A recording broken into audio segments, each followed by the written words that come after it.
Welcome to Moments with Marianne. This is your host, Marianne Pastana. We're here today with special guest, Donald Harold Young, who's here to share with us his new book, Finding God in Vegas. Well, thank you, Donald. It's been such an honor to spend this time with you and to talk about your new book, Finding God in Vegas, a Gen X spiritual awakening. Make sure to visit Don's website at donaldharoldyoung.com for more information and to be part of his community. Donald Harold Young was once living what many would call the American dream. As a highly successful pharmaceutical marketing executive, he had achieved wealth, status, and professional achievement. But beneath the surface, he was deeply unfulfilled. After a lifetime spent chasing happiness through materialism and worldly accolades, Don experienced a profound spiritual awakening that led him to surrender his heart to God and to love. So welcome to the show, Donald Harold Young. Thank you. What an honor it is to have you here and to talk about your new book. What inspired you to write this? Well, I only chuckle because, much like me thinking that the center of my life should be around love and God, I really didn't think of myself as an author before, up until this point in the journey. But really, what inspired me to share this story with the world was, I realized that while it's a very personal story and we all have our own stories to share, there were these themes that kept coming across about shame and fear, about our values, and the values that we portray in this culture. And so I felt like this was a way for me to kind of give back and share my experience with other people that may be hurting, questioning whether or not they're worthy of love. Um, and so it really it kind of it came from the heart for sure in terms of what I wanted to share. I mean, at the end of the day, I want people to know that no matter how broken you may feel that you are, um, there's so much love in the world. It surrounds you, and you're always worthy of it. No person is so far gone that love is not a possibility in their life. Well, I really like how you start this book and you talk about this period of really having this worldly success. And I think so many people can relate to that, but having such a deep spiritual emptiness. What was the moment you realized something had to change? For me, I think the culmination came in just a series of events. Um, Everything from losing my job at 52, and like so many people, much of my self esteem was wrapped up in the work that I did. Um, with things, but was also kind of moving away from my family and support network. It was losing our beloved cat, who really was kind of our baby. Living through COVID, realizations. My professional career was as a pharmaceutical marketer, and I kind of came to the conclusion that I'm not really sure what I spent my entire life doing added anything to the world. In fact, maybe it did the opposite. So I think it was all these things that were kind of happening at kind of intervals, but just kind of piled up at kind of a snowball on one another. Um, and then I think for a lot of people, you get to a certain point in life where usually it's in your 50s where you've had so much life experience and you're looking back on things and you're thinking, what was this all about? What has my life contributed to the world? And what am I leaving this world? Because we all will be leaving this world at some point. And and so for me, that really kind of was the realization, is that I realized I had built my life around um, beliefs that at the end of the day um, didn't really add any love to the world. And that's probably being generous with that assessment. I think so many of us get into that track where we're told, go to school, get a good job, and then you do this job and you make good money and you keep doing that. We're just on this little hamster wheel track. Yeah. It's so difficult for people to get to a place where they can look at their lives and go, okay, I need to make a change and do something different. So I really commend you. It took great courage to do that. Thank you. I didn't necessarily think that. I mean, once kind of had this spiritual awakening, I realized for myself, like, I can't go back to pharmaceutical marketing. So even though the thought of switching careers in my 50s um, seemed a bit unnerving, I just knew that I could never go back to kind of what I did. I had to find a new path for myself and the time that I have remaining here. I think for most people, trying to figure things out in your 50s would be terrifying. I know it would be if I had to go It and is. restructure. I'd be like, "Ooh, where's a paper bag to breathe in now?" Yeah, yeah, yeah. I mean, it was, and again, I think it was just for myself the realization that I had in terms of what I spent my professional life about, in terms of marketing, branded drugs. Um, I just, I think if maybe I had been a nurse or a teacher or a firefighter, maybe I wouldn't have had kind of the ethical conflict that I did down the road. But I did, and I just knew that I had to choose a different path with the time that I have left. Well, I think it's so brave. I'm just going to keep saying that through our discussion here. And one of the things I found so striking about your journey is you made this major move from Chicago to Las Vegas during a point, it was really kind of a turning point in reconnecting with your faith. So, what was that like? Um, I you know, it's funny because I in the book I talk about my kind of ongoing marathon to run from God, and when I mean God, I really mean love, in the fullest sense of the word. Um, I, I look back on it now and a couple things. One, I'm grateful that we made the move to Vegas in 2019 and we weren't in downtown Chicago living in a one-bedroom condo during COVID.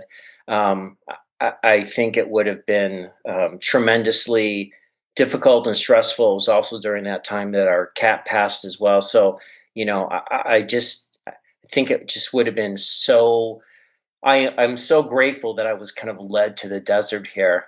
But the other piece was just that a lot of my support network, family and friends, I left all behind in Chicago. But I just felt that I was compelled. I needed to do a change. I needed to find kind of some new direction in my life, and so like so many people have done in their life. I went west. I moved to the desert, and I tried to, you know, in many ways, it was about stripping everything down in my life that I thought I had faith in.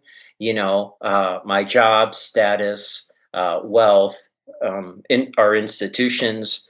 Um, and I think that being here forced me to really confront, um, what do I believe in? What at the end of the day is my life about, and how do I want to be remembered for my time here? You describe in your book Rediscovering God in the Desert. What was it about the desert experience that Mm. really opened your heart again? I think for me the desert is. I find it beautiful. It appears so desolate, so empty. I mean, look, I grew up in the Midwest, so I'm used to four seasons and lots of greenery. Water is more common than than it is here for sure. Um, so there was just something about that beauty, that starkness. I mean, when you look at a mountain that's been there, and Vegas is surrounded by mountains for tens of thousands of years. I mean, it gives you perspective like, wow, we really are here for a short amount of time. So what is this about? The other thing I'll say about the desert is that while it's so stark and so, I think, beautiful and it looks lifeless, there is life going on all around it. We don't see it in the ways that we see it in maybe other settings, by the ocean or in a forest or something like that. Um, but it's there, and I think it lays there's like this starkness, and it kind of lays bare everything that you know we surround ourselves in life in terms of comforting ourselves. So, what role did your family, especially your parents and Pete, play in shaping your understanding of love and faith? I mean, I only chuckle because God bless my parents for sure. Um, with everything I put them through in some ways.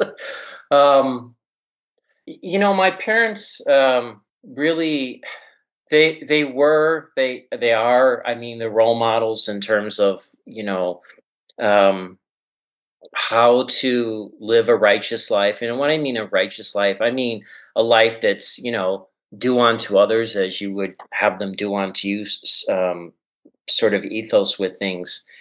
Um, so my parents, they raised us, in a very kind of loving Christian home, but like a lot of kids, I had to find my own path and rebelled. What I will say though is that when I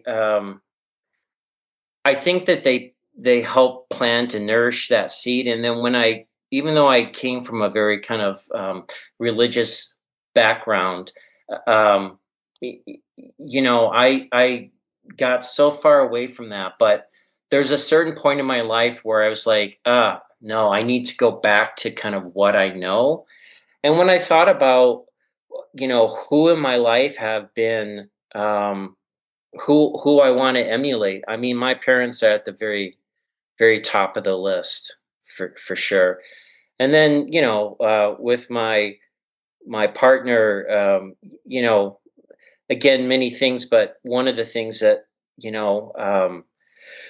I admire about him is he is a teacher, and I see the difference that he makes every day in kind of these kids' lives and with what they do. So, uh, you know, I think, and I talk about this in the book. We're love is relational. Like this idea of love is just something by itself. It's incongruent because love has to love something to be love, if that makes sense.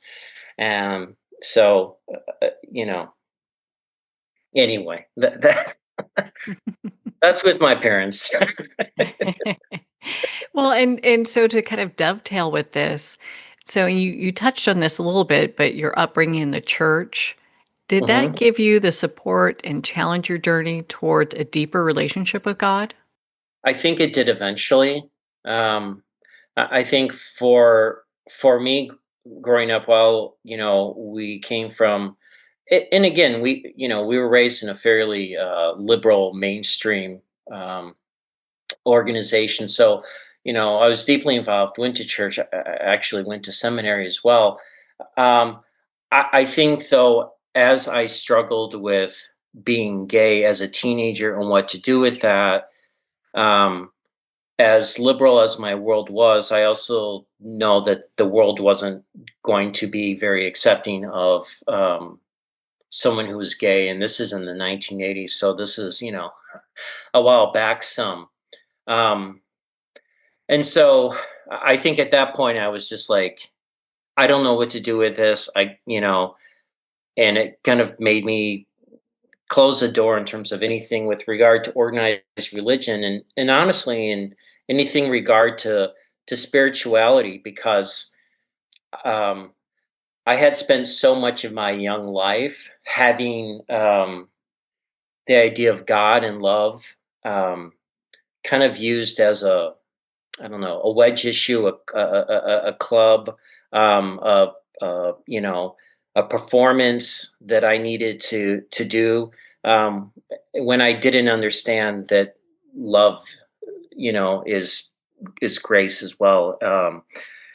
So so it got me kind of back to there, but it's many ways the prodigal son. I had to kind of go on that path and search for it, um, and and find my way back. But I do know that there were key moments in my life, especially when I struggled with thoughts of deep thoughts of depression, that there was enough uh, faith and trust in this in God, that I knew that taking my life was um, was not something that love is about in any way whatsoever. Well, we're so glad that you're here to share this story because it's such a profound one, and you're calling for people to reconnect with themselves in a deeper way is something that I think moves so many people. Yeah, I think, I mean, that's my hope. We live in a culture that just doesn't put a lot of credence in this idea that there's something more than just kind of the physical world. And I think, which is crazy when you think about, this is a recent phenomenon in all of human history. I mean, humans have always believed they were both physical and spiritual creatures, regardless of location and time or culture or anything like that. And I think it does something when we reduce ourselves to just objects. It it negates our value as humans, and I think it robs us of the fullness of life and its experience, because it's not. Again, there's a reason why people have had spiritual encounters, talk about spirituality, talk about kind of the world in terms of ways that are, I think, so much more liberating and empowering than reducing us to consumers. At best, that's the human is not. We're not just here to consume stuff. We're here to, I think, at the end of the day, um, create love more than anything else. So let's touch on the subtitle of your book called A Gen X Spiritual Awakening. Can you share about that with us? Yeah, I tried. Well, so as a Gen Xer, I tried to use cultural references and little winks to the reader that would relate to someone who's Gen X. And so if you're Gen X, you're probably in your 50s. So you're probably thinking, okay, what does this all mean? And so I wanted to write it in a way that's relatable and understand. I think, I don't want to say safe, but comforting maybe is a better word to use with things. So I tried to use language that would allow the reader to be like, okay, yeah, I get his experience. So, for example, I think I make a reference to, because I'm I'm such an introvert, um, eight is enough, but well, nine if Alice is with, so reference to the Brady Bunch. Or I think there's another line where I talk about, an ancient 80s summer when video killed the radio star. I mean, look, that was the first, I don't know about you, but that was the first video I ever saw on MTV when they actually did music videos. Um, so I think I wanted to, and I think every generation needs to find language or find ways to kind of talk about their own spiritual awakening. So I wanted to give it a context that was safe, easy, accessible, relatable, and so that's kind of why I chose the Gen X. Especially, Gen X is so There's kind of the baby boomers, and then there's just kind of us, and then they go to the, other generations. And so I just feel like that as a generation Gen X, like, um, we haven't really shared our story to the same extent that maybe other generations have done. So I wanted to craft something for, you know, talking about my generation, so to speak, to quote the Who. Well, in your book, you write that God is love. How has that understanding changed you over time? um, I'll still say it's still changing me, because when I talk about love, I talk about it being as, um, words and actions that are always in the best interest of all people, and you don't expect reciprocity in return, even in the most hostile of circumstances. So I know that's a bit of a mouthful. You could look at do unto others, but when you think about, um, love, or God is love in terms of a relationship, that for me opens up so many more doors and a much richer experience than thinking of God as just kind of a creator who's disconnected from, his creation, or a lawgiver who's there to judge. When I think of God in terms of love, it becomes very relational. It becomes, more real. It becomes like, it's my north star in terms of, like, okay, how do I treat people? How do I interact with the world? And if you have this mindset, like, this, we're here to create love, it really does upend everything about your life and how you approach your life in terms of your relationships with people, your relationships with the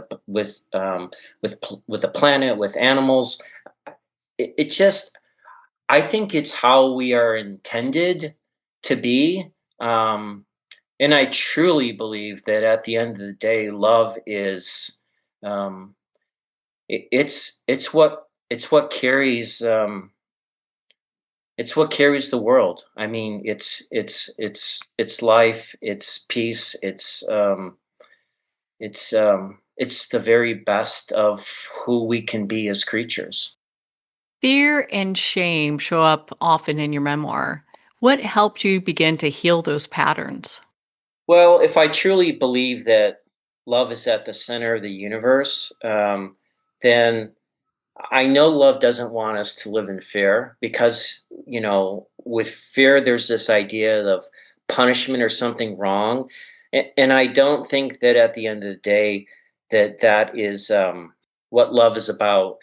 Even when a parent has to, or out just in my instance, even when a cat parent has to reprimand their child, their kitty cat, they don't do it in a way that's, I'm doing it because I care, and I don't want that cat to get in trouble or hurt themselves.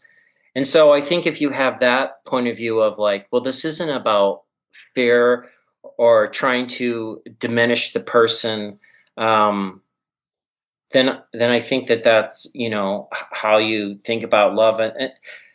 And this idea of shame, I don't think that love ever sets us up to fail. So I think that, we're we're born who we're supposed to be born to be. So, and that that love shows up in so many different ways. I can find love in the joy of an experience. I can find love by looking at the sun. I can find love in terms of playing with my cat. Like, it's all there.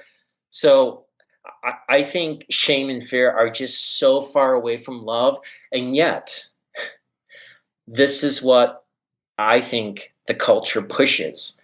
It pushes these ideas of shame and fear. I mean, think about social media. I mean, so much of it is about, just go on, look at YouTube or any social media channels. It's like, it, so many people lead with fear or shame in terms of what they're trying to share with the world, and I think that that is about as far away from love that you can get. And even if you're saying, I'm, this is in the name of God, or or religion, or whatever. It's like when you start using fear as your lead in, then I think it's about as far away from love as you can get. In your book, you talk about the tension between material success, which you've talked about, and the spiritual well being. What guidance would you give to others caught in that struggle? The guidance I would give is that, at the end of the day, all your when you look back on your life, or look at your life currently, you know, what is it about? Is it about stuff, or is it about um, good, healthy relationships with people? You know, s- Stuff may make your life more comfortable, but it will never bring you comfort. Because we get on this kind of hamster wheel, and it will never be enough for us. Um, so I, I I would just urge people to think about, what is your life about? Um, what do you want it to be about? And if you were to not be here, how would people remember you? Would they even remember you? Um, and what are you leaving the world? Are you leaving a mess, or are you leaving something else that is going to maybe add value or help others? Um, I don't know if I mean It's a great question, Marianne, and I don't know if we all get there. I want to believe that, but I think we've all met people that, for some reason, cannot open themselves up to other possibilities about how to see life besides just their own comfort.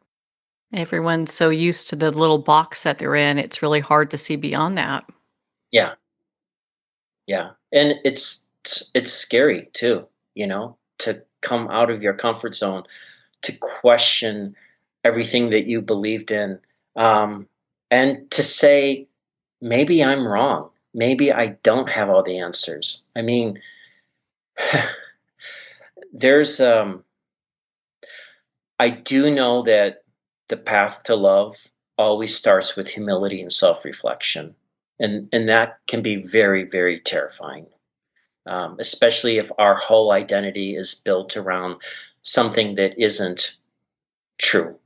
So let's talk about humility for a moment. And how would you define true humility after experience both privilege and loss? I think humility is, giving yourself, and quite frankly, it's very liberating. Um, is giving yourself the freedom of knowing that you don't have to know everything. You don't have to be right about everything. You won't always succeed in everything that you do, or show up in your best way possible. But because I believe God is love, love never abandons you, at all. And so you continue to, find the strength, or find the ways to add love to the world. But you don't have to be right all the time, and you don't have to speak all the time. And sometimes, there's a lot that can be learned by just being quiet, um, with things. But when you have this sense of humility, of knowing I don't have to know everything or be right about everything, it really is liberating, because there's this huge weight that comes off of you. And you realize that the joy is in the discovery. It's not in the being the right, it's in the discovery of, finding love in the world.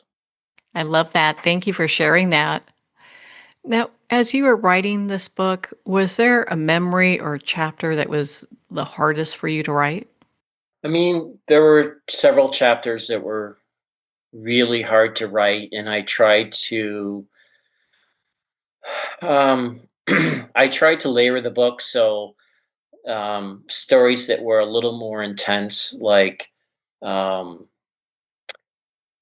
when I was dealing with some very significant depression issues, or when I realized I was gay and I didn't know what to do about that at 12, um, or the passing of, our cat.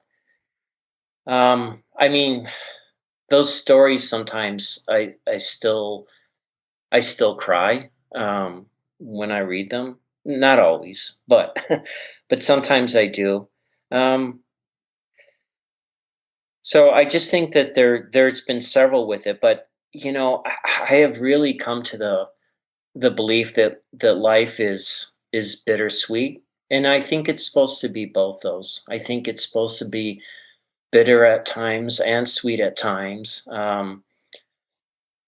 Partly it's just that way the sweetness is so sweet then when you taste it when you've had so much bitterness, for sure.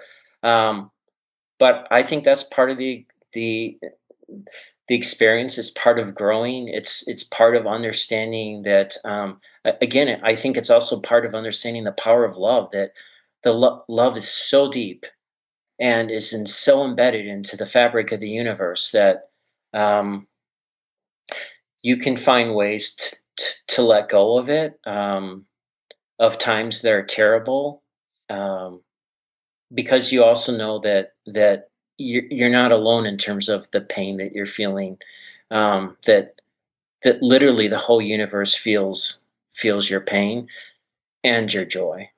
Your book addresses cultural lies like believing that we don't matter and that nothing we do matters.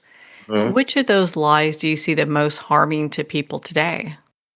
I think the most harmful one is that your life doesn't matter, um, that you're just a thing, and and I think that especially in a culture that's deeply materialistic, um, that that's what shows itself up. So, um, we're not humans; we're consumers. Everything about us is about becomes a product, something to commoditize. Um, our experience, our life, um, everything that we do. Uh, I think that. It's the most dangerous, and if you think of yourself as just an object, then you know that opens up a whole path of not so good things, in terms of, well, if you're an object, do you have any choice, do you have any free will? um, Nothing you do can make a difference in the world. I mean, it leads you down a really dark path of nihilism at the end of the day. um, because again, if you're just an object, then you don't matter, here today, gone tomorrow, and that's I think that's about as far away from love as you can get. I would completely agree, and it has me really thinking because you've had such a profound journey. How have your experiences changed your view of organized religion versus personal spirituality? Mm, it's a great question. Look, I organized religion is, I think, like any other human institution, it can do some really good things and not so good things, especially I think as humans, when we scale in nature in terms of becoming part of a huge conglomerate, a company, or an institution, we feel like, well, we're just a cog in the machine, so to speak. I think when we have that thought, again, we're reducing ourselves to an object, a cog in a machine, and we're reducing everyone else around us to just kind of being objects. So I think for me, what I'm trying to do is find that the balance in terms of faith communities. I think are really important because again, love is relational. So spirituality isn't, well, at the end of the day, it's a journey of one. You're not alone on this journey. And so I think you need to find other folks that um, can be supportive of that and find that with you. And, I definitely think it can be found in within organized religion. Um, but, I think there are other outlets for spirituality as well in terms of um, being creative. Writing is one thing, volunteering your time, in terms of getting back to other folks that are struggling on their path for whatever reason. So I think it's finding that balance. My my criticism of organized religion is really it's a criticism of any human institution that kind of loses its way. I just feel like so much of it has been got caught up into something that has nothing to do with love, but more about power or status or wealth or control. You know, the list unfortunately can go on, but so I'm trying to kind of find that balance of faith, a community of faith in my life, um, but also not getting into really the worst the worst grievances, the worst excesses of organized religion. And honestly, I think organized religion, or any institution, if it's hard for us to self-reflect and humble ourselves as people, I mean, for an institution to do that is, you know, that that's like moving a mountain in some ways. Oh, yeah. I mean, they're so um, institutionalized, I guess Yeah, is the best word to yeah, use. yeah, yeah. And when your salary is dependent on it, or when your sense of status is dependent on it, um, it's harder to reflect on it.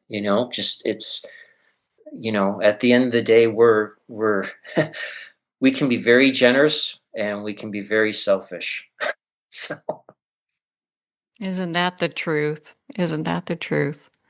What are some themes that run throughout the book that you'd like to share with us? well, I think you touched on some of that in terms of you know if someone is feeling shame in their life because of who they are, um, and I don't mean, it can be everything from, maybe because you're gay and you feel like that God doesn't love you, to the fact that you're not perfect, so God doesn't love you, or the fact that um, you make mistakes, because we all make those for sure, and some of us make really, really terrible mistakes. So that would be, one of the messages is just that no one is so far gone that God doesn't love them. Um, the love is there; it's always there, waiting for you. You have to embrace it because the very nature of love requires freedom. If your love is out of something else besides free will, then it's coercion, or you know I don't know. It's not, I think, a healthy relationship for sure. Um, so the other thing I would say, is be careful if anyone is leading with fear and whatever, they're trying to sell you something or they're trying to convince you of something. Just be very, very cautious because I think fear is about as far away from love as you can get. It's up there with shame in terms of, you know, buddies you don't want to hang out with, so to speak. Um, and then the other thing I would say is a message in the book is uh, to always question why. I mean, that is. that is the beginning, of I think anyone's path of spirituality is you have to say to yourself, well, why is the world this way? Or why am I this way? Or, um, you know, why are things happening the way they are? And, again, asking ourselves why, that's another scary path that you can kind of, that, for people to go down, because it may, you may get answers or understandings that you weren't expecting or you weren't ready to deal with. So for example, in the book, I talk about, my I again grew up in a very, um, let's say patriotic, but solid middle class American family in the Midwest. And so I never thought that our government would do not so good things, like take us into wars or overthrow governments, or try and censor folks that have different opinions. And so again, while everyone may have different ideas about how that looks like, for me, again, that was another bit of awakening, because I'm like, oh, I've put my faith in something else, um, other than love.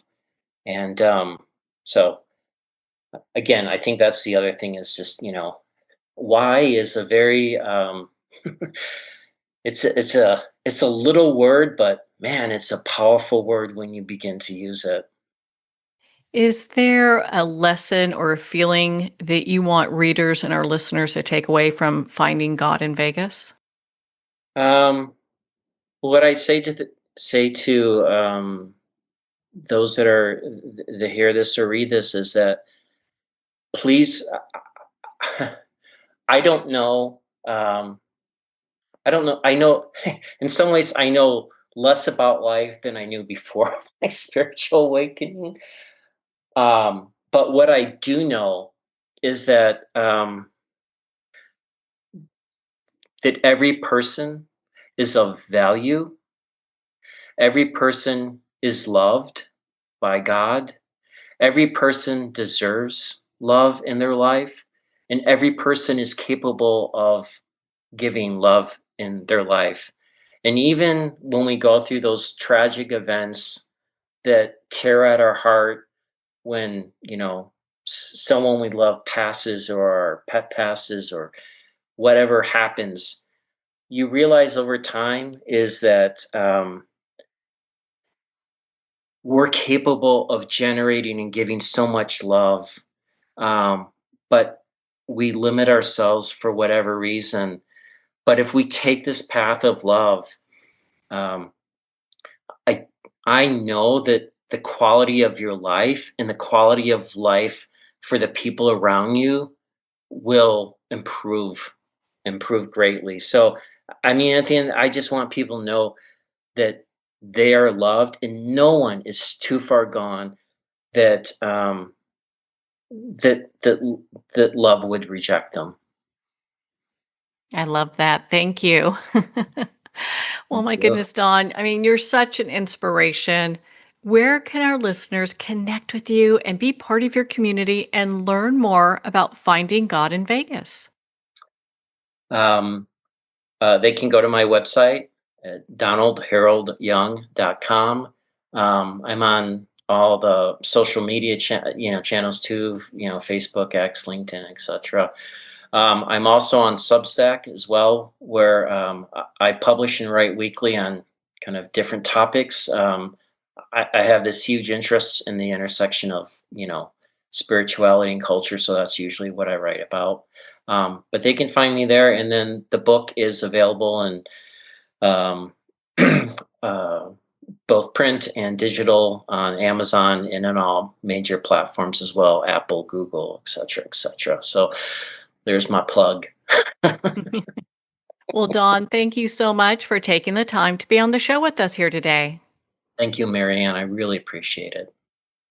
Well, thank you, Donald. It's been such an honor to spend this time with you and to talk about your new book, Finding God in Vegas, a Gen X Spiritual Awakening. Make sure to visit Dawn's website at donaldharoldyoung.com for more information and to be part of his community. Well, we're at the end of our time today. I'd like to thank everyone for tuning in. You've been listening to Moments with Marianne, where we make every moment count.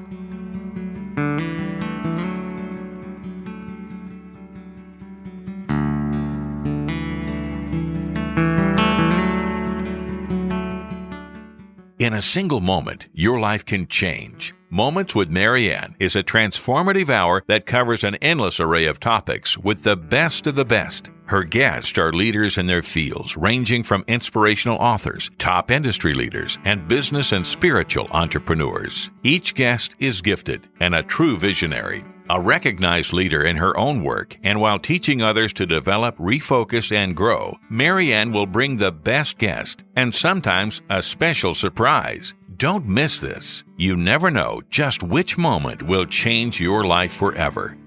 Make sure to tune in and visit momentswithmarianne.com for more information.